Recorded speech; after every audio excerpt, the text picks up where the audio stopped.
নমস্কার, কেমন আছেন সবাই? আশা করি সবাই খুব ভালো আছেন, সুস্থ আছেন। দেশ বিদেশের গল্পের আরেকটি নতুন ব্লগে আমি অনামিকা আপনাদেরকে অনেক অনেক স্বাগত জানাই। আজকে আপনাদেরকে নিয়ে ঘুরতে যাব একটা ছোট্ট, অনেক পুরানো ইংল্যান্ডের একটা শহর, থেমস নদীর ধারে। তো ভিডিওটি দেখতে থাকুন, আশা করি ভালো লাগবে। আর যারা এখনও আমার চ্যানেলটিকে সাবস্ক্রাইব করেননি তাদেরকে অনুরোধ করব চ্যানেলটিকে সাবস্ক্রাইব করে আমার পাশে থাকার জন্য। আর ভালো লাগলে অবশ্যই একটা লাইক আর কমেন্ট করতে ভুলবেন না। চলুন এইবার ব্লগটা শুরু করি। আসলে শীতকালে এখানে ওয়েদার ন্যাচারালি খুব একটা ভালো থাকে না, প্লাস দিনের আলোও কম থাকে, তাড়াতাড়ি সন্ধ্যা হয়ে যায়, তার জন্য খুব একটা বেরোনো হয় না। তাই সামারে সাধারণত ওয়েদার ভালো থাকলে, সানি ওয়েদার থাকলেই উইকেন্ডে আমরা টুকটাক বেরিয়ে পড়ি। কাছে পিঠে নানান জায়গা আছে ঘোরার। তো আজকে আমরা যাব সেরকমই একটি জায়গা, ছোট্ট জায়গা, বাড়ি থেকে মাত্র 20 মিনিটের দূরে ট্রেন পথে। শহরটির নাম হলো হেনলে অন থেমস। এটা ইংল্যান্ডের খুব পুরানো একটা হিস্টোরিক্যাল একটা ছোট্ট টাউন বলতে পারেন, যেটা থেমস নদীর ধারে অবস্থিত। যেমন আমাদের ওখানেও ইন্ডিয়াতে গঙ্গা নদীর ধারে নানান ছোট বড় অনেক শহর, ঠিক তেমনই এখানেও থেমস নদীর ধারে। যেমন লন্ডন শহরে সবাই থেমস নদী খুব ফেমাস, সবাই জানে যে লন্ডনের মধ্যে দিয়ে থেমস নদী বয়ে গেছে, ঠিক তেমনই ছোটো ছোটো শহরও অনেক আছে এখানে, যেটা থেমস নদীর ধারে অবস্থিত। তো সকাল সকাল আমরা ওয়েদার ভালো ছিল দেখে বেরিয়ে পড়লাম। হঠাৎই, যেহেতু বাড়ির কাছাকাছি, আগে থাকতে খুব একটা ডিসিশন নেওয়ার মতন হয়নি। তো সকাল সকাল উঠে বেরিয়ে পড়েছি, ট্রেনে চলেও এসছি প্রায় অলমোস্ট। এসে আমরা নামলাম এই যে হেনলে অন থেমস শহরটাতে। স্টেশনটা খুব ছোট্ট, যেহেতু ছোট্ট একটা শহর, তো এখান থেকে মিনিট 1-1.5 আর কি হাঁটা পথ। তারপরে এই যে থেমস নদীর ধারে আমরা চলে এসেছি। সকালের দিকটা একটু মেঘলা মেঘলা ছিল, প্রচুর বোট রাখা, অসংখ্য অসংখ্য বোট ভাড়া, নানান রকমের সব ফেয়ার ছিল। তো কেউ রোয়িং করতে পারেন, কেউ বোটটাকে সারাদিনের জন্য হায়ারও করতে পারেন। তবে প্রচুর আর কি, মানে দাম ছিল অনেক। তো আমরা যেহেতু দুজন আর এসছি, সেভাবে আর বোট টোট নেওয়া হয়নি। উজান একটু বায়না করছিল, তাই ওকে নিয়ে এই ঠিক নদীর পাশে একটা পার্ক ছিল, এখানে সমস্ত কিছু মিনিয়েচার আর কি রেপ্লিকা রাখা রয়েছে। দেখুন কিছু তো ছোট্ট ব্রিজ, ছোট্ট গল্ফ গ্রাউন্ড, আর এই দেখুন ছোট্ট একটা বাড়ি, কি সুন্দর, উজানের সাইজেরই।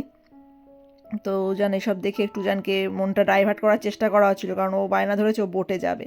আর ওই দেখুন ওইদিকে একটা ছোট্ট কাসেলও আছে, আর এপাশে ছিল একটা ছোট্ট চার্চ। তো এইসব দেখে উজান কিছুক্ষণ একটু মনটা হায় হলো।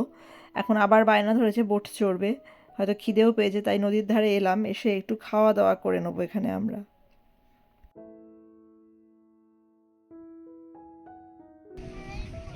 হ্যাঁ, ইয়েস, রোয়িং বোট। এই ভদ্রমহিলা কি সুন্দর বোধহয় বোটটা হায়ার করেছেন, বসে বসে সেলাই করছিলেন। দারুণ ওয়েদার, রোদ্দুর, পাশে জল, বেশ সুন্দর পরিবেশ। তো বেলার দিক হতেই একটু ওয়েদারটা বেশ ভালো হয়ে গেল। তো যেমন আকাশের রং, মানে মেঘ সরে গিয়ে আকাশ যেমন নীল হয়ে গেছে, সঙ্গে সঙ্গে জলের কালারও চেঞ্জ হয়ে দেখুন কি সুন্দর হয়ে গেছে। স্বাভাবিক মেঘলা থাকলে জলটা কেমন ঘোলা ঘোলা দেখতে লাগছিল। তো যাই হোক, খাওয়া দাওয়া সেরে আমরা একটু এবারে যাব শহরের ভেতরের দিকে, একটু হাঁটতে হাঁটতে চারপাশটায়। চলুন দেখি। রোদ্দুর উঠলে সত্যি চারপাশটা অসম্ভব সুন্দর হয়ে যায়, যেমন মনটাও ঝলমলে, মনটাও পরিষ্কার হয়ে যায়, খোলামেলা লাগে, ঠিক তেমনই চারপাশের প্রাকৃতিক পরিবেশ খুব সুন্দর লাগে। আসলে এখানে হয়তো জনসংখ্যাটা কম বলে ওয়েল মেনটেন্ড রাখতে পারে সব কিছু, তো যার জন্য পরিষ্কার পরিচ্ছন্ন, খুব অর্গানাইজড লাগে, আর চারপাশের দৃশ্যটাই পাল্টে যায়। আমরা হাঁটতে হাঁটতে কিছুটা রাস্তা এসেছি, তো চারপাশের পরিবেশটা আপনাদেরকে একবার ভাবলাম দেখা। এই জায়গাটায় আসলে এখানে শহরগুলো সুন্দর লাগে, কারণ পুরনো যে বাড়িগুলো আছে তার সঙ্গে সঙ্গে নতুন পাশে কিন্তু সেগুলো না ভেঙে তার সঙ্গে মিলিয়ে মিশিয়ে নতুন স্ট্রাকচারগুলো, বিল্ডিং স্ট্রাকচারগুলো সুন্দর করে বানায়, যেন দেখতে খুব সুন্দর লাগে। তো আমরা এখন যাব এই যে ব্রিজটা, এটা হেনলে ব্রিজ।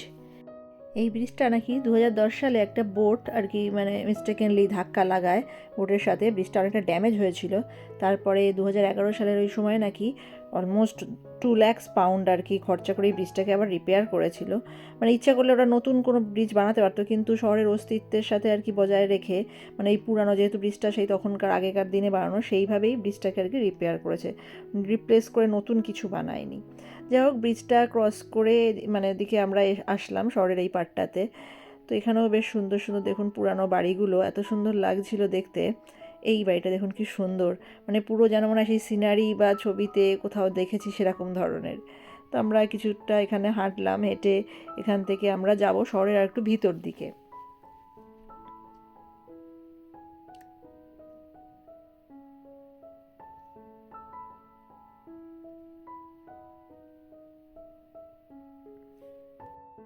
তো গোটা শহরটার মাঝখান দিয়ে যেহেতু নদীটা বয়ে চলেছে, তো নদীর ধার দিয়ে হাঁটতে হাঁটতে বেশ ভালোই লাগছিল।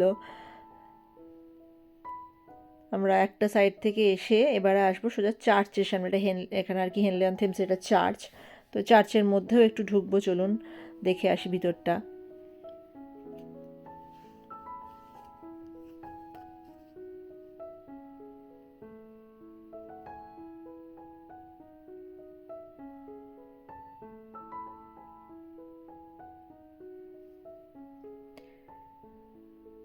চার্চের পরিবেশ সবসময়ই ন্যাচারালি খুব শান্ত হয়। যারা বসে প্রেয়ার করেন অনেক সময়, তো নিস্তব্ধতা মেনটেন করতেই হয়। যাই হোক, চার্চ থেকে বেরিয়ে আমরা চলুন একটু ভিতরে শহরের দিকে যাই।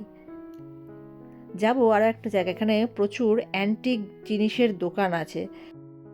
তো অনেকে অ্যান্টিক দোকানগুলোতে যান জিনিসপত্র কেনেনও, যদিও মানে অযথা দাম হয়, বুঝি না পুরনো জিনিস অত দাম দিয়ে কেনার। তো আমি ভাবলাম যে ঢুকে অ্যাটলিস্ট দেখি। তো উজ্জ্বল আমাকে বলছিল তুমি কি কিনবে, বেকার ঢুকবে। আমি না কিনি না কিনি, অ্যাটলিস্ট ঢুকে দেখতে কি দোষ। আসুন দেখি সবাই মিলে কি কি বিক্রি হচ্ছে।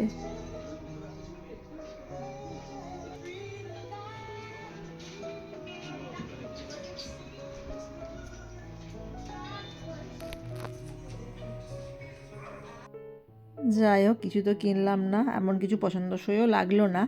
তো যাই হোক, আমরা বেরিয়ে পড়েছি, আবার যাব ওই যে দেখা যাচ্ছে ওই জায়গাটা, তো আর কি হেনলে টাউন হল, সোজা ওই যেটা বিল্ডিংটা দেখা যাচ্ছে। তো দেখুন কি সুন্দর এখানে পুরানো বিল্ডিংগুলো, মানে পুরানো যে মানে আর্কিটেকচারাল যে বিল্ডিংয়ের ডিজাইনগুলো এত সুন্দর লাগে, আর এত সুন্দর করে ওয়েল ডেকোরেটেড থাকে, দেখতে খুব সুন্দর লাগে। তো আমাদের কি রাস্তাটা ক্রস করতে হবে, তার জন্য একটু সিগনালে দাঁড়াতে হলো। তারপরে চলুন রাস্তা ক্রস করে যাবো। ওদিকে খুব গরম লাগছিল, তাই ভাবছিলাম বসে একটু কোথাও আইসক্রিম খাওয়া যাক। তাই ভাবলাম আইসক্রিম খেয়ে একটু শরীর মন ঠান্ডা করে নিয়ে আবার শহরটাকে এক্সপ্লোর করা যাবে। তো আমাদের তো ন্যাচারালি খাওয়া ফার্স্ট হয়ে গেল, উজান অ্যাজ অলওয়েজ লেট। তো ততক্ষণ খাওয়া শেষ করছিল, তারপরে আমরা হাঁটে আবার শুরু করব যাওয়া। তো এটা ছিল হেনলে টাউন হল। তো উজান তো এসব দিকে এনার্জি ছিল না দেখার, ও আর কি কোথাও বিচ যাবো এরকম একটা ধ্যান ধারণা। তো যাই হোক, এসব দেখতে দেখতে এগোচ্ছিল, হঠাৎ ওর পছন্দ সেই বাইক দেখতে পেয়েছে, BMW বাইক, মানে ওরকম একটা টয় আছে ওর। তো দেখে দাঁড়িয়ে পড়েছে, দেখুন কি অবস্থা। পাশ দিয়ে এরা যাচ্ছে, এরাও দেখে হাসছে। ন্যাচারালি বাচ্চা কাচ্চা একটু বাইক দেখলে, গাড়ি দেখলে একটু অ্যাট্রাকশান থাকে। দু চারও দাঁড়িয়ে দাঁড়িয়ে দেখছে। আমি বললাম তুই কি কিনবি? তা বললো না, আমার অত মানি নেই। তো এইসব দেখতে দেখতে আরও আরও বাইক, আরও একটা পছন্দসই বাইক দেখতে পেয়ে গেছে। দেখুন রাস্তায় দাঁড়িয়ে দাঁড়িয়ে বাইক দেখতেই লেগে যাচ্ছে। বললাম চল। তো যার বাইক সে চলে এসে দেখে লজ্জা পেয়ে চলে এসছে। তো যাই হোক, আমরা মোটামুটি শহরের মাঝখান থেকে ঘুরে আবার যাব নদীর ধারেই।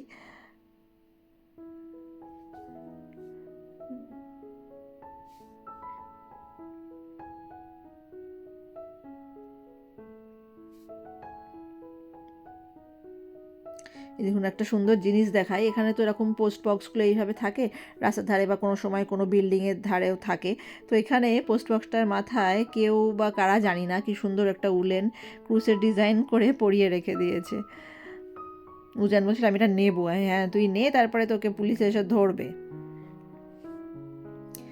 যাই হোক, আমরা হেঁটে আবার চলে আসলাম নদীর ধারে। ওই দেখুন ওই ভদ্রমহিলা বোটে বসে সানবাত নিচ্ছে আর সানস্ক্রিন ডলে ডলে মাখছে।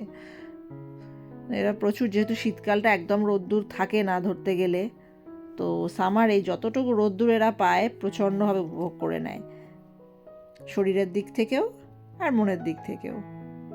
এনারা ওই দেখুন বোটটাতে বসে রয়েছে, সবাই খাওয়া দাওয়া করছে। বোটটা হায়ার করে ওনারা আর কি বোধহয় একটু ঘুরতে বেরোবেন, এরকম বোট হায়ার পাওয়া যাচ্ছিল।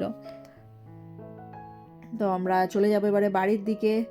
সকালে পার্কটাতে তখন লোকজন খুব কম ছিল, এখন বিকেলের দিকে প্রচুর লোক বেড়েছে, সবাই পিকনিক করছে, যেহেতু ওয়েদার ভালো, তো সবাই পিকনিকে চলে এসেছে আর কি। যাই হোক, আমরাও মোটামুটি আজকের ঘোরা শেষ করে ফেলেছি। আশা করি এই ছোট্ট শহরটা আমাদের সঙ্গে ঘুরতে আপনাদেরও ভালো লাগলো। তো আজকে ভিডিওটা এখানেই শেষ করব। দেখতেই পাচ্ছেন ট্রেনে উঠে পড়েছি, সোজা চলে যাব বাড়ির দিকে। তো ভালো থাকবেন, সুস্থ থাকবেন, আর কেমন লাগলো অবশ্যই কমেন্ট করে জানাতে ভুলবেন না। দেখা হবে পরে আরেকটি নতুন ব্লগে, নতুন আবার কোনো ভিডিও নিয়ে। ভালো থাকবেন, নমস্কার।